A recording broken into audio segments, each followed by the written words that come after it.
Hi guys, I am Ritu और मैं आपको 12th क्लास के अकाउंट का सिलेबस कंप्लीट करवाऊंगी। सो आप मेरे वीडियो को देखते रहिएगा और आप मेरे किसी भी वीडियो को बीच से न देखें क्योंकि आपको समझने में प्रॉब्लम होगी। आप मेरी वीडियो को स्टार्टिंग से और सीरियल वाइज देखिए जिससे आप उसे आसानी से समझ सकोगे और जो आगे आने वाले 4-5 चैप्टर है आप उन्हें भी आसानी से कर सकोगे। तो चले वीडियो स्टार्ट करते हैं। तो अकाउंट का फर्स्ट चैप्टर है accounting for partnership firm. So video starting करने से पहले हमें पता होना चाहिए कि पार्टनरशिप होती क्या है। पार्टनरशिप का मतलब क्या है? पार्टनरशिप उन व्यक्तियों के बीच में संबंध होता है जो कोई ऐसे बिजनेस को करने के लिए सहमत हुए हैं जिनके प्रॉफिट को वो आपस में बांट सकते हैं। वो आपस में मिलकर ही जोखिम उठाते हैं, आपस में मिलकर ही नियंत्रण करते हैं और उनकी आपस की ही योग्यता होती है किसी बिजनेस को करने के लिए। इसे हम पार्टनरशिप बोलते हैं। अब हम पार्टनरशिप का मीनिंग पढ़ते हैं। The relationship between persons who have agreed to share the profit of a business carried on by all or any one of them acting for all। यानी कि साझेदारी उन व्यक्तियों के बीच में वो संबंध होता है जो किसी ऐसे व्यवसाय के लाभों को बांटने के लिए सहमत हुए हैं जो उनके द्वारा या उन सब के द्वारा या उन सब में से किसी एक व्यक्ति के द्वारा वो संचालित किया जाता है, जिसे हम पार्टनरशिप बोलते हैं। तो आगे हमारी पार्टनरशिप की कैरेक्टरिस्टिक स्टार्ट करते हैं। इसकी पहली कैरेक्टरिस्टिक है 2 और मोर पर्सन, या 2 या 2 से अधिक व्यक्ति। साझेदारी स्थापित करने के लिए कम से कम 2 व्यक्ति होने आवश्यक है। साझेदारी अधिनियम में तो साझेदारों की संख्या वर्णित नहीं किया कि इसकी अधिकतम संख्या कितनी होनी चाहिए, बट जो कंपनी अधिनियम है उसमें इसकी संख्या वर्णित की गई है 50, यानी कि 50 से अधिक व्यक्ति इसमें नहीं हो सकते। इसका सेकंड पॉइंट है प्रॉफिट मोटिव, यानी कि किसी जो पार्टनरशिप किसी साझेदारी का मतलब होता है कोई व्यवसाय करना और किसी व्यवसाय का मतलब होता है यानी लाभ कमाना, और जो ऐसा व्यवसाय होता है वो कानूनी होना चाहिए, न कि सहसहमति। थर्ड इसका पॉइंट है शेयरिंग ऑफ प्रॉफिट, यानी कि साझेदारी में क्या करते हैं, जो भी बिजनेस करते हैं जो उसका प्रॉफिट होता है उसे जितने भी उसमें पार्टनर्स होते हैं आपस में उसे शेयर कर लेते हैं, यानी कि बांट लेते हैं। अगर किसी पार्टनर को प्रॉफिट का हिस्सा नहीं दिया जा रहा तो वो पार्टनर नहीं कहलाएगा। कई बार क्या होता है कि हम एक या एक से अधिक व्यक्तियों को उसमें जब हानि होती है बिजनेस में तो हानि का भी हिस्सा नहीं दिया जाता। इसका फोर्थ पॉइंट है relationship of principal and agent, यानी कि जो पार्टनर होते हैं वे उसके बिजनेस के स्वामी भी होते हैं और एजेंट भी होते हैं। एजेंट इसलिए होते हैं क्योंकि वे अपने कार्यों से अन्य जो पार्टनर्स होते हैं उनको बाध्य कर सकते हैं, और स्वामी इसलिए होते हैं क्योंकि वो अन्य साझेदारों के कार्यों से बाध्य होता है। इसका फिफ्थ पॉइंट है business carried on by all और any of them acting for all, यानी कि सभी साझेदार फर्म के कारोबार के संचालन में भाग ले सकते हैं और प्रत्येक साझेदार फर्म के लिए किए गए अन्य कार्यों के लिए बाध्य होगा। इसका सिक्स्थ पॉइंट है एग्रीमेंट बिटवीन द पार्टनर्स, यानी कि साझेदारी एक एग्रीमेंट का परिणाम है और इसकी उत्पत्ति एक एग्रीमेंट से ही होती है, न कि कानून से। यह लिखित भी हो सकता है और मौखिक भी हो सकता है, बट इस ठहराव के अनुसार ही साझेदारों के आपसी अधिकार व दायित्व निश्चित होते हैं। इसकी कैरेक्टरिस्टिक कंप्लीट हो चुकी है और आगे इसके राइट्स, यानी कि इसके अधिकार क्या क्या होते हैं।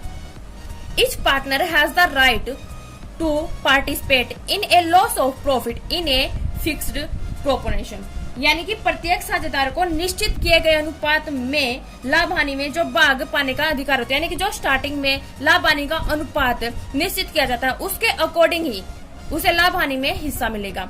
Each partner has the right to participate in the operation of the business, यानी कि जो प्रत्येक पार्टनर होता है उसे व्यवसाय के संचालन में भाग लेने का अधिकार दिया जाता है। थर्ड पॉइंट है each partner is the joint owner of the partnership property, यानी कि जो बिजनेस की प्रॉपर्टी होती है उसका प्रत्येक पार्टनर उसका स्वामी होता है। इसका फोर्थ पॉइंट है each partner has a right to disallow the admission of a new partner, यानी कि जो इसके पुराने पार्टनर यानी कि जो ओल्ड पार्टनर है अगर कोई न्यू पार्टनर उसमें एडमिशन लेना चाहता है तो वो उस पर डिसअलो कर सकता है, यानी कि उसे उसमें एडमिशन लेने से रोक सकता है। इसका फिफ्थ पॉइंट है if a partner has given loan to the firm he has a right to receive interest at agree rate, यानी कि अगर जो बिजनेस का कोई पार्टनर है वो ऋण देता है फर्म को, तो उस पर जो स्टार्टिंग में जो कर यानी कि जो कर निर्धारित की गई थी, जो कर की दर निर्धारित की थी, उसे पाने का अधिकार है। Each partner has a right to retire from the firm after giving a proper notice। यानी कि प्रत्येक साझेदार को उचित नोटिस देने के पश्चात फर्म से अवकाश ग्रहण करने का अधिकार होता है। ये इसके राइट्स थे और आगे है इसके पार्टनरशिप डीड्स यानी कि साझेदारी सल्लेख। पहले हमें पता होना चाहिए कि साझेदारी सल्लेख होता क्या है। साझेदारी स्थापित करने के लिए किसी ठहराव का होना आवश्यक है। कुछ ऐसे नियम और शर्तें तय होनी चाहिए जिन पर सभी साझेदार सहमत हो। ये नियम, ये शर्तें मौखिक भी हो सकती है और लिखित भी हो सकती है। मौखिक इसलिए नहीं करते क्योंकि कई बार क्या होता है, पार्टनर के बीच झगड़ा होने लगता है किसी भी टॉपिक को लेकर, इसलिए इन्हें कानूनी रूप पर लिख लिया जाता है। तो इसका पहला पॉइंट है name and address of the firm. यानी कि जब हम बिजनेस स्टार्ट करते हैं तो उसमें जो फर्म है उसका एड्रेस भी होना चाहिए कि वहां कहाँ पे स्थापित किए जा रहे हैं और उसका नाम क्या है, उसका नाम भी। Names and addresses of the partner, यानी कि जो जो पार्टनर उस बिजनेस में हैं उनके नाम और एड्रेस वो भी उसमें होने चाहिए। नेचर ऑफ द बिजनेस, यानी हम किस तरह का बिजनेस करते हैं उसका नेचर भी उसमें होना चाहिए। कैपिटल्स ऑफ द पार्टनर, यानी कि किस किस पार्टनर ने कितनी कितनी कैपिटल उसमें दी है उसका लेखा जोखा भी। इंटरेस्ट ऑन कैपिटल, यानी कि जो साझेदारों ने हमें कैपिटल दिया है, यानी कि फर्म को जो कैपिटल दिया है उन पे हम कितना इंटरेस्ट देंगे, यानी फर्म उनको कितना इंटरेस्ट देगी वो भी। ड्रॉइंग्स, यानी कि जब कोई साझेदार अपने खुद के व्यय के लिए फर्म से जो पैसा निकालती है उसे ड्रॉइंग बोलते हैं।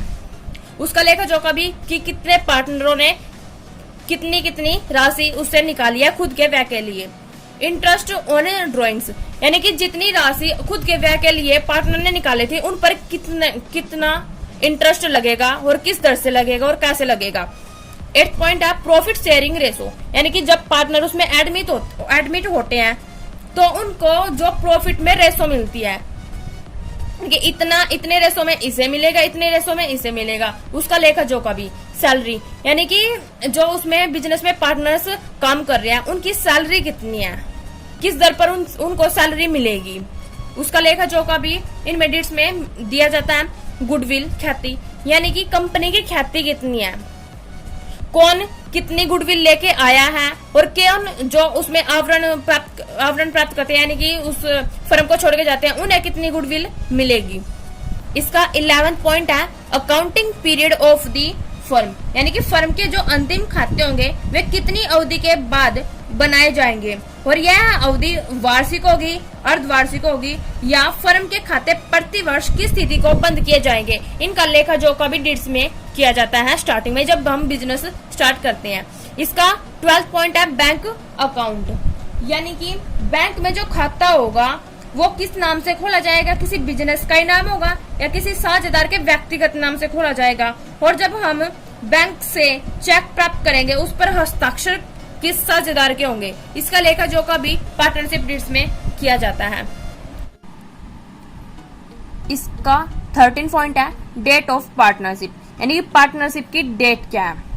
इसका 14 पॉइंट है ड्यूरेशन ऑफ पार्टनरशिप, यानी कि साझेदारी की अवधि। फर्म की स्थापना कितने समय के लिए की गई है और फर्म का अंत यानी डिसोल्यूशन किस विधि से किया जाएगा, इसका लेखा जोखा भी इन पार्टनरशिप डीड में किया जाता है। इसका 15 पॉइंट है सेटलमेंट ऑफ डिस्प्यूट्स, यानी कि साझेदारों में आपस में कोई विवाद होने पर उसका निपटारा करने के लिए क्या रीति अपनाई जाएगी, क्या इसके लिए पंच की नियुक्ति की जाएगी या नहीं की जाएगी, इसका लेखा जोखा भी पार्टनरशिप डीड में किया जाता है।